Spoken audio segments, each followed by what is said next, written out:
Hello, everyone. My name is Eric Galko. I'm the Director of Scouting for Optimum Scouting. I'm joined today by former Missouri quarterback turned NFL draft prospect Blaine Gabbert. Blaine, how you doing today?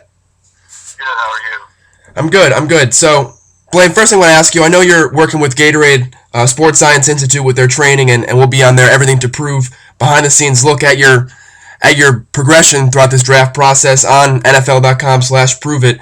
Talk about that a bit and how that's going. No, it was a blast. I just actually got back from the Gatorade lab today and we did a bunch of tests from a physical standpoint, measuring exertion, how your muscles tie over a period of time, and then we also talked about nutrition and how that plays a giant role in your performance levels on the field.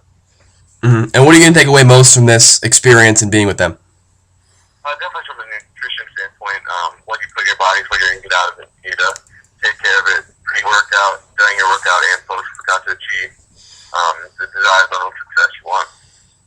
Absolutely. So, Blaine, I want to kind of switch gears and go to more of your career at Missouri. And first, I want to ask you is before you were a starter, you had a guy in front of you, actually two guys in front of you. One in particular, Chase Daniel, who went on to play in the NFL and has been a very productive backup and was very productive in college as well. Talk about what you learned behind Chase Daniel, if you still talk to him, and now he's in the NFL. Oh, yeah, definitely that year behind Chase helped me a lot. Coming into my first year starting with him, he just taught me how to play for games, setting game film, and carry that work ethic onto the practice field, which is a direct translation, and if you practice good, you're going to play good. We always used to say that in Mizzou, and if you just work hard in the film room and the weight room, you're going to have a lot of success on the field. Absolutely. And he's been, definitely a solid backup at the NFL level. I think you got to have that size thing ahead of him that could maybe push you over the edge and be a starting quarterback. And back to your Missouri career real quick. You had a drop in touchdowns this year from 24 as your redshirt sophomore year to 16 this year, as well as some overall stats numbers, but you had more wins this year. Talk about how that production was impacted a little bit. I've never been a statistic guy. Never worried about how many yards you throw for, how many touchdowns you put up. All I'm worried about is wins and losses. And of course, we did have a better season this year. We ended up 10-3.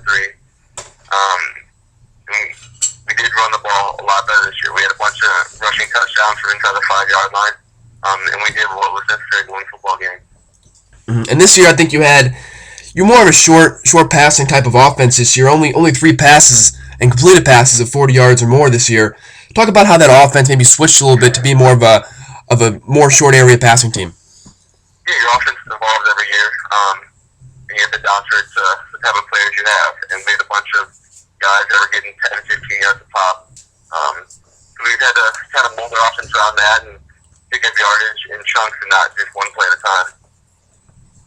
Absolutely. And the last thing I asked about your season was looking at that Iowa Bowl game when you were 41 for 57 pass attempts, 434 yards, and one touchdown, 2 interceptions in a loss. Talk about that game and how it kind of wrapped up your career and maybe what you learned from that game.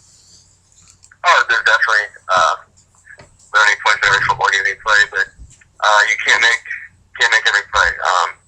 In that bowl game, you just gotta get rid of the football. And you look back on it now, and it's easier to say when you watch the film. It's easier to say watching it on TV, but you just gotta be smart and responsible with the football and not force things. Absolutely, and having 57 pass attempts is kind of sets you up for some type of failure throughout the game against a great Iowa defense that has maybe 3, 4, 5 guys in the NFL next year. So not a bad thing, but definitely a tough loss to the end of your career. And I want to ask you about your decision to leave school. Leaving after your redshirt junior year, had another year left of eligibility. Talk about what your decision was and what factored into that. Yeah, leaving after my junior year, being a true junior, I definitely had to evaluate the options available at this point in time. And you had to look at coming out early, you had to look at staying in school, and you just really had to do a pro and con for everything. And I felt that at this point in time it was necessary for me to move on to the NFL because I feel like I can challenge myself there and I think to improve at the next level. One of the concerns for more of a spread offense quarterback like yourself is your drop back technique, and can you get back in your drops and make reads from there? What do you have to say to people that don't think you can make that transition too smoothly going to the NFL? First and foremost, I've always taken drops from under center. I've always kept up with my footwork, whether that be in practice or on my own. My brother and we go throw in the indoor. You're going to take a drop regardless, whether you're in the gun or under center. It's not much of a difference. You're still going to do your 3-step, 5-step drops. So the transition from going to a gun setup to And that also about your offense. Your offense is being a spread offense, having all the weapons around you, and with a great coach like Gary Pinkel, a head coach. Do you think there's going to be changes in your offense and how teams can scheme against you in the NFL level? Well, first thing is we don't run a one read offense. We have multiple reads in every progression, 2, 3, 4 reads that we have to go through to get to our desired result. So running an offense like that, a complicated spread, we have to go through multiple progressions to get to a receiver. It's just going to help you translate because not everything's going to be open in the NFL. You have to go through a progression and hit the open guy. And, your mobility was really impressive to me, at least this year and in the past. You felt more comfortable on the move and outside the pocket. Even had 22 rushes against Nebraska this year, which is a lot for a quarterback, especially a passer like yourself. Talk about what you feel your running ability can mean when you transition to the NFL level. It just helps make plays longer. When things break down in the pocket, you can keep things wide with your feet, try and find somebody downfield, and then just necessarily pick up yards on the ground. Absolutely. I talked to Sam Bradford the other day, actually, an interview for the site, and he mentioned very quickly that being mobile outside the pocket and making plays on the move and still reading the play is huge at the NFL level. So I think you have those skill set to be able to develop that in the NFL level. Also want to ask you for some of the fans that asked me about before this interview and asked me raw ability and looking at guys like Jamarcus Russell going high in the draft because of their arm strength. What are your arm strength factors that go into maybe how far you can throw a pass and your velocity overall? Oh, definitely that. Arm strength is a big thing in the NFL, and I feel like I have an extremely strong arm, but that's not everything. First and foremost, you got to be a smart guy. You got to be responsible on and off the field, and be able to carry yourself in the right way in the public's eye. That goes a long way because you have to be responsible in that aspect of things. You have to be responsible to take care of your business on the field as well. Now the combine's coming up. I know you have a combine invite. What are you doing to prepare for the combine, either in workouts or in drills?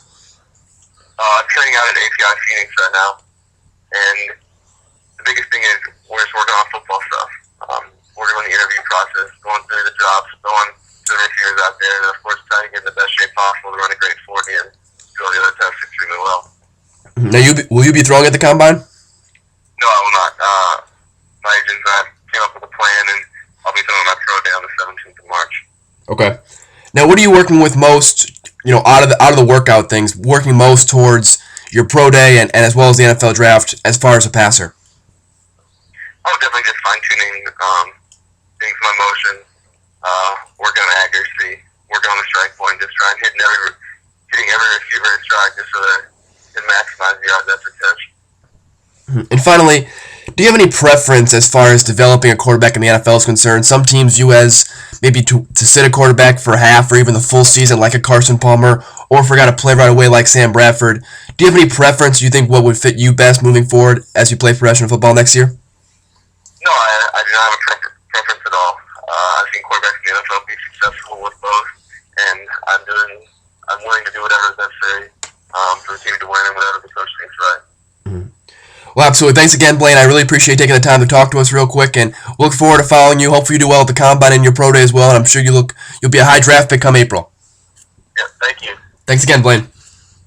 And again, that was Blaine Gabbert, former Missouri quarterback turned NFL draft prospect. Could go as high as 3, maybe even 1 on some people's boards, but definitely right now a solid first-round pick, one of the better quarterbacks in this draft class. And again, my name is Eric Galko, the Director of Scouting for Optimum Scouting, as well as a feature columnist for BleacherReport.com. I want to say thanks again for listening today.